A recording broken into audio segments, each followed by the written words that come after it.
जय गुरुदेव। देखो दोस्तों और मित्रों और प्यारे सत्संगियों, आज पूरे मानव समाज में कर्मों का विधान है। कर्म होते हैं सारे मानव जाति को, सारे जीव जंतु को, सारे दुनिया के इंसानों को, सबको भोगने पड़ते हैं। पर एक समय ऐसा आता है जो परमपिता परमात्मा सद्गुरु परमात्मा के यहाँ से रूप धारण करके इस दुनिया में आते हैं। सद्गुरु या गुरु या साधु कोई भी हो, उन्हें कर्म काटने की पूर्ण आज़ादी होती है, पूर्ण शक्ति होती है, पूर्ण सामर्थ्य होती है। पर अगर इंसान किसी भी धर्म जाति का क्यों ना हो, अगर वो कहना माने तो हम इस संसार में परम संत बाबा जय गुरुदेव के अनुसार कार्य करते आए हैं और करते रहेंगे, क्योंकि बाबा जी ने हमें सत्य का संदेश दिया और मानव समाज को कर्म और धर्म दोनों बताए, जिससे कि आत्मा जागने का एक आधार मिल जाए। मैं आपको बताता हूँ सत्संग और सेवा। सेवा किसे कहते हैं, सेवा कैसे करनी चाहिए और सेवा करने से क्या लाभ होते हैं, सेवा किन किन जगहों पर काम आती है, सेवा से हम कैसे पार जा सकते हैं, सेवा से हम कैसे भगवान को प्राप्त कर सकते हैं, सेवा से हम कैसे परमात्मा को प्राप्त कर सकते हैं। एक सेवा सर्वोपरि है। परम संत बाबा जय गुरुदेव ने कहा था, संगत की सेवा सबसे बड़ी सेवा है। ये एक चढ़ाई का बेड़ा है, लोग करते करते पार हो गए, यानी कि मोक्ष मिल गया, मुक्ति मिल गई और भगवान मिल गया। सेवा वो चीज़ होती है। आज हम तुम सब, पूरा मानव समाज, पूरी दुनिया क्या कर रही है, एक सेवा कर रही है। आप कहीं से कोई भी इंसान को बड़े बारीकी से, बड़े अच्छे ढंग से देख लीजिए। एक आदमी और औरत एक दूसरे की सेवा करते हैं। फिर एक आदमी अपने घर परिवार की सेवा करता है, जब उससे बचता है तो अपने गांव परिवार की सेवा करता है, जब उससे बचता है तो अपने देश की सेवा करता है, फिर देश और दुनिया की सेवा करता है। जहाँ तक जिसका दायरा होता है, जहाँ तक जिसकी सामर्थ्य और शक्ति होती है, वो सेवा करता चला जाता है। इन सेवाओं से हमें क्या लाभ होता है? जब मियाँ बीवी दोनों सेवा करते हैं तो ये संसार बचता है, जैसे बच्चे होते हैं। उसी प्रकार अगर हम माँ बाप की सेवा करते हैं तो हमें एक घर परिवार सौंप के जाते हैं। जब कोई हम घर समाज का काम करते हैं तो ये समाज हमारी सहानुभूति प्रकट करता है और हमारा नाम होता है।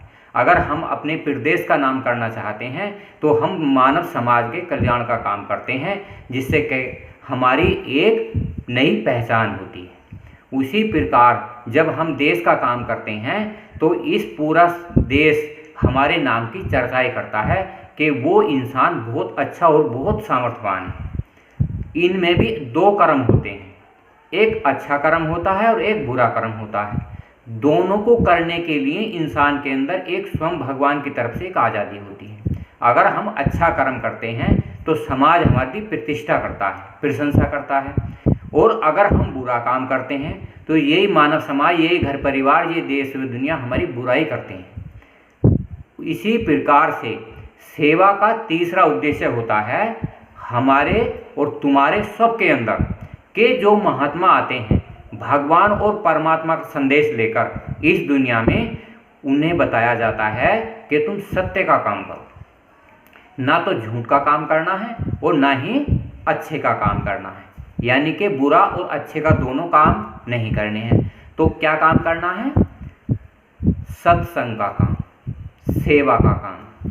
देखो, जिस प्रकार दोनों घर परिवार में मियाँ बीवी होते हैं, अगर कोई उनके एक घर का एक सदस्य अगर किसी महात्मा से जुड़ता है, महात्मा वो नहीं होता जिसने लाल पीले नीले कपड़े पहन रखे हैं। महात्मा उन्हें कहते हैं जिनकी महान आत्माएं होती हैं, जो भगवान के घर आता जाता हो, उसे हम महात्मा कहते हैं।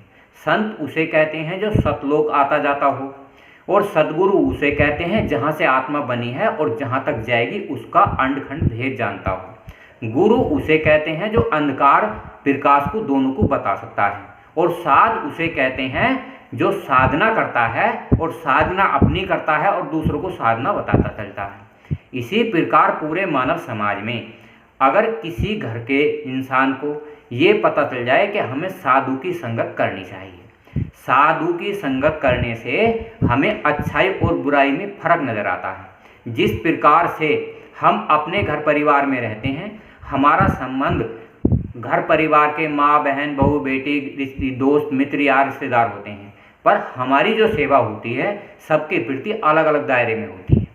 जिस प्रकार माँ का संबंध अलग होता है, भाई का संबंध अलग होता है, बहन का अलग होता है, उसी प्रकार से ये संबंध में संबंधित स्थापित करते हुए अगर हम किसी संत सदगुरु की शरण में जाते हैं तो वो बताते हैं भाई तुम माँ से प्रेम करो, भाई से प्रेम करो, घरवाली से प्रेम करो, समाज से प्रेम करो, पर क्या ये बताते हैं कि आप इनका बैराग मत करो। महात्माओं के पास जाके हमें क्या पता चलता है, साधु महात्माओं के पास, कि आपको इनका बैराग नहीं करना।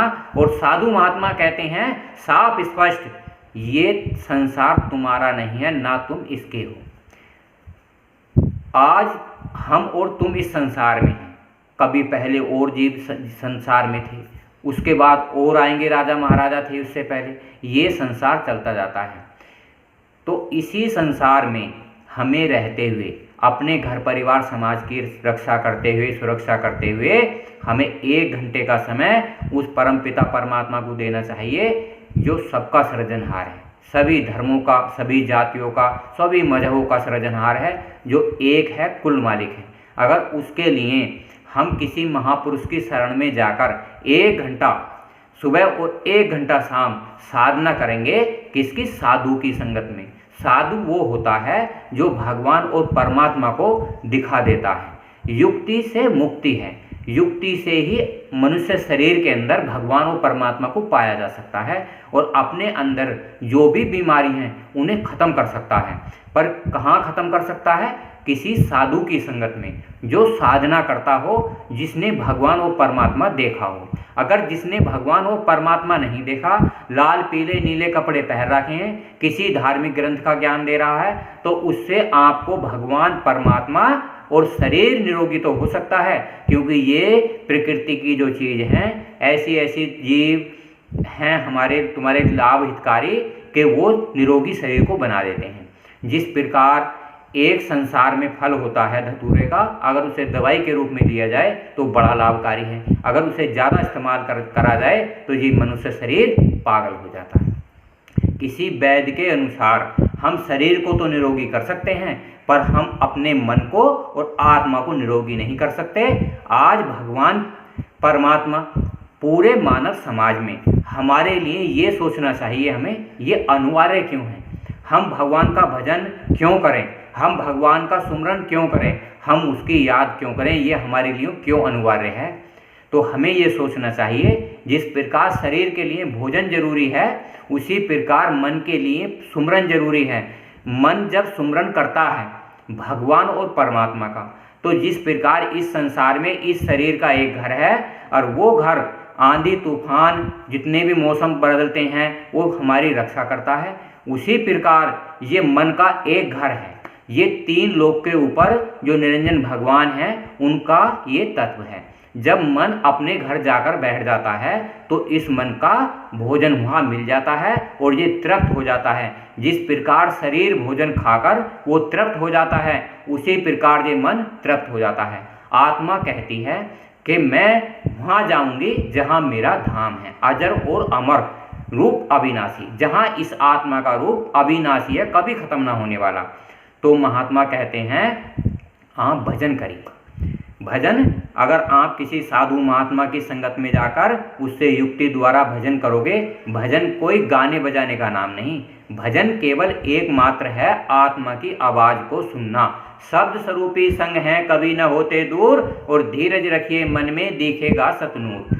तो शब्द हम कान बंद कर अगर ऐसा करके ध्यान लगाएंगे तो एक आवाज़ शरीर के अंदर स्वयं है। किसकी आवाज़ है? परम पिता परमात्मा की। आप विचार करिए, जो मेरे मुंह से आवाज़ निकल रही है वो भी तो परमात्मा की दी हुई आवाज़ है। उसी आवाज़ से अंतर में आवाज़ें बनी गई हैं। उन आवाज़ों को किसी महापुरुष की शरण में जाकर युक्ति के द्वारा, जैसे जैसे वो बताता है युक्ति, उसी युक्ति के द्वारा उन आवाज़ों को सुना जा सकता है और आत्मा का रूप देखा जा सकता है। इतना आसान, इतना सहज, इतना बिल्कुल इतना आसान कर दिया गया है कि आपको संसार में सारे काम कठिन होते हैं, पर भगवान और परमात्मा की भक्ति इतनी आसान कर दी है। पहले के युगों में ऐसा नहीं था, क्योंकि परम संत बाबा जय गुरुदेव ने इस मानव समाज में आकर, इस दुनिया में आकर, इस देश में आकर ये देख लिया कि जीव जो है मलिन हो गए हैं, कर्म बंधनों के चक्कर में वो इतने हो गए हैं, वो परमात्मा और भगवान को भूल गए हैं। इन्हीं के भूलने के कारण हमारे इस मनुष्य शरीर में, हमारे समाज में इतनी दुख पीड़ाएं हो गई हैं जिसका कोई जवाब नहीं। इतना लोभ, इतना लालच, इतना क्रोध, इतना अहंकार हो गया है कि कोई एक दूसरे को देख नहीं पाता, प्रेम नहीं कर पाता, श्रद्धा नहीं कर पाता।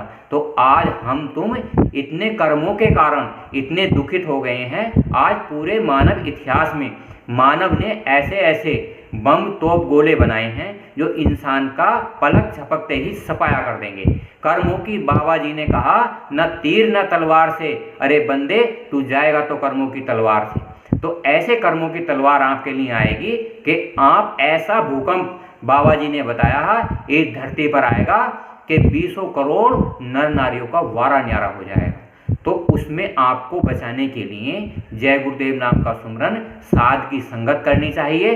साध क्या होता है? जो साधना करके लोग देखे हुए होता है, उसके जब आप सामने जाओगे तो अपने गुरु का प्रचार, अपने गुरु की महिमा, अपने गुरु का गुणगान जब वो गाएगा तो आप पर दया हो जाएगी और दर्शन पर्शन का आपको लाभ मिलेगा।